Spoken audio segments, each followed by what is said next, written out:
Yes, my name's Dr. Nils Backeberg. I'm a founder and director at Project Blue.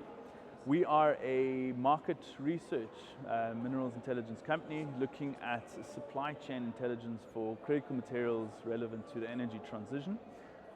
What this means, we look at supply-demand dynamics of raw materials out of the ground, understanding the economic drivers and demand drivers for different raw materials, and we look at the overall landscape of supply, where the forecasts are going, to map out the risks and outlooks for the different commodities. So I think what's important to understand when you're looking at critical materials is that the definition of that varies depending on who you're talking to.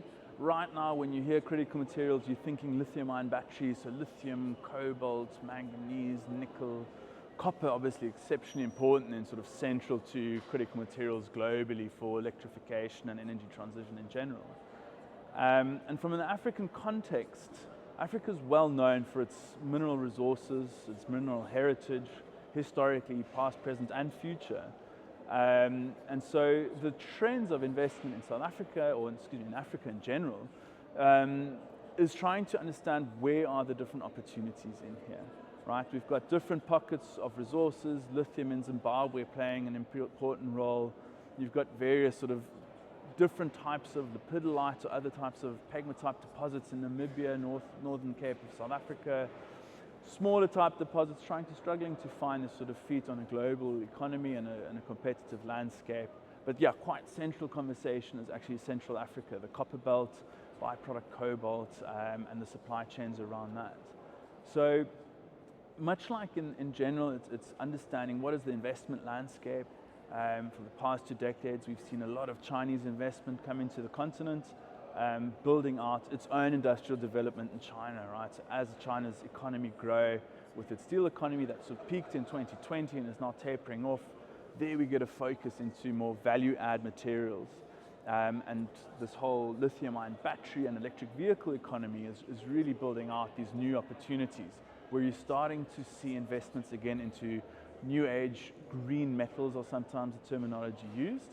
But there are variations and nuances to all of these markets, and depending on what type of application you're looking at, Central Africa is also exceptionally important for things like tantalum and tin coming out of the DRC, and again, main direction into China, but global footprint of understanding these investments in competitive markets. So the trends are still quite open in understanding what is Africa's role in here. Sort of the copper belt is competing against South American copper out of the porphyry deposits. Both have their own nuances and supply chain concerns around it. There's logistics to markets. Obviously, how far does it get to China? How far does it get to US or Europe? What role do countries like South Africa play in that in terms of downstream development? And I think that's a key difference now when we're looking at some of these energy transition technologies, is the downstream environment is less smelting and more sort of chemical engineers getting involved with different formulations and technology, and it's quite complicated, not just the technology that's being used and the minerals required for each technology, but also we're looking at more complex geological environments where different minerals are associated with one another, and calculating true economics and long-term sustainabilities and rates of returns on investments are becoming more and more difficult to map out. So maybe to map out the key opportunity, I think, in Africa is actually geopolitical, right? So while we're standing here, we're seeing a Trump-Harris election go into sort of the final hours of deciding that winner.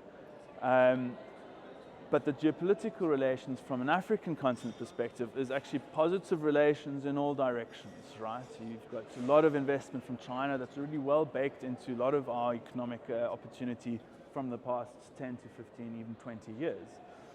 Over this time period, you've had Europe and US sort of pull out of a lot of exploration investment in the country, but that is being reinvigorated because there is a requirement now of nearshoring and friendshoring of supply chains, and where Europe and US are building sort of diversified supply chains to build their independent value chains that are independent of China. So that's one of the key frameworks of opportunity for Africa. Within that, the challenges are very much the same, of understanding, corruption levels, and is the investment going through to the right place? What are the opportunities within the ESG footprint of the landscape? Investing in building out supply chains. These are all markets that are, in many cases, at the beginning of their growth paths. So there's quite a lot of diversification on the landscape. We will still see who are the winners and losers in terms of projects. Some of that may be geopolitical in terms of where alliances are bought out. But I think one of the key opportunities for Africa, China markets is growing, right? While the US and Europe are still mapping out those opportunities and building agreements, right? There is an opportunity in Africa to leverage a revenue out of Asia and open itself up to opportunities in the West, yeah. So the challenges are that we are talking about more complex deposits, more complex processing, and whether Africa has an opportunity to go further downstream, whether the IP can be built in here. That's definitely sort of one of the pathways where South Africa is looking to build its sort of hub in this critical materials space, where it actually no longer has domestic resources for sort of the now typical critical materials, which is moving away from the platinum, gold, and so on. South Africa is happy in that world. Manganese, they're obviously sort of leading the world. Chromium, fluorspar, vanadium, all of these different applications. So it gets quite unique. So yeah, I think lots of challenges related to investments in the continent, building that investor sentiment, but the opportunities I think are pretty much in every direction.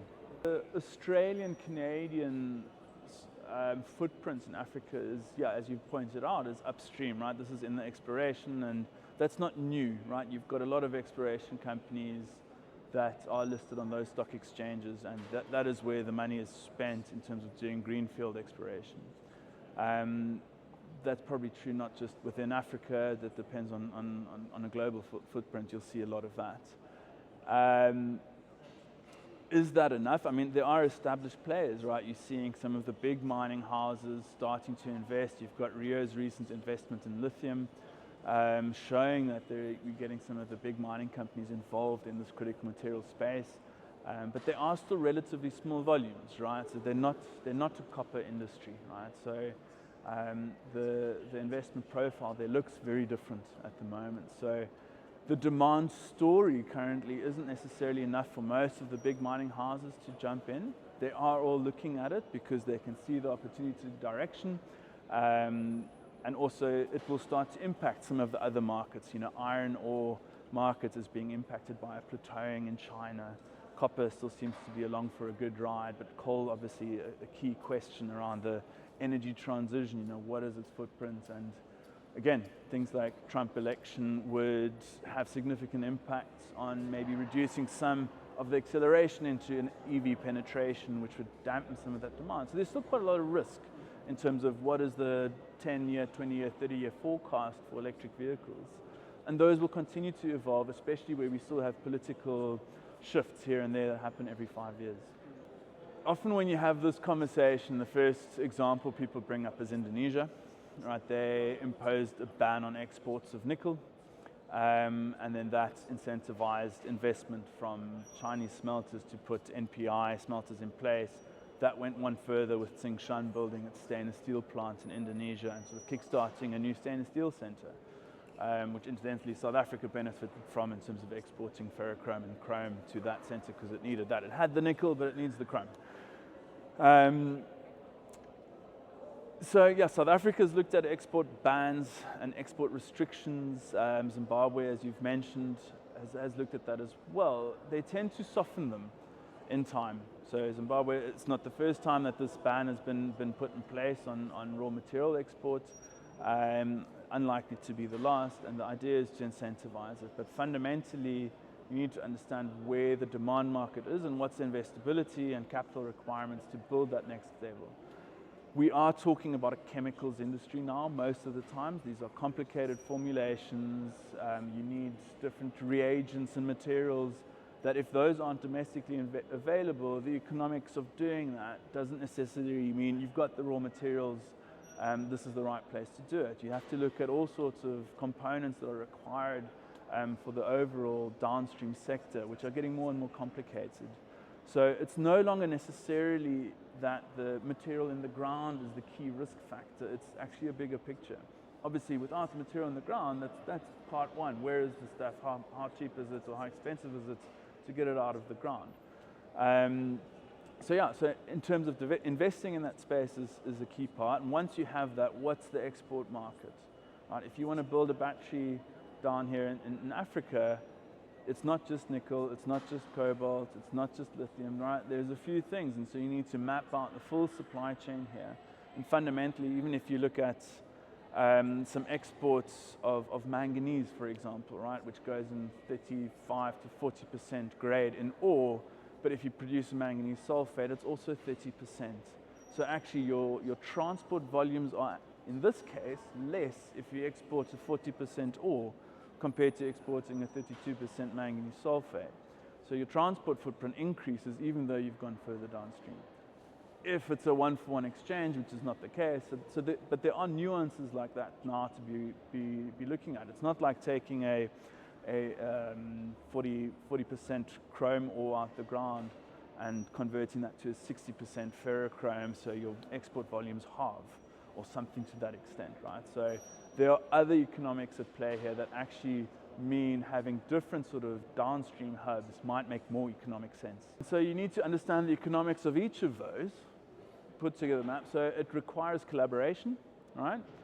And so yeah, again, in terms of challenges and opportunities, lots of changes this year in sort of presidencies in Southern Africa now. We've got Botswana, Mozambique. I think yesterday was an announcement in Mozambique on a change in government. So all of these will start to impact relations and investment opportunities, positive and negative, and yeah, so there are challenges to map out, and it's going to take some time to map out sort of a key opportunity time. So you need a long-term vision of what that investment landscape will look like. Yeah, so for us, Project Blue, we look at critical material supply chains, right? So for us, important to understand who are asking the questions, who are looking to get involved in critical material supply chains. We see Africa has a key opportunity from a geopolitical aspect, good relations in all directions.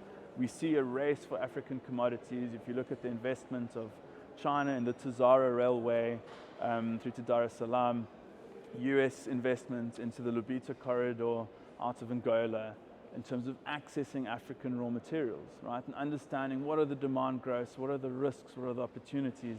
So for us, this is an excellent place to come and have that conversation with different levels of entities, from government through to producers and exploration, to understand what are those opportunities in there.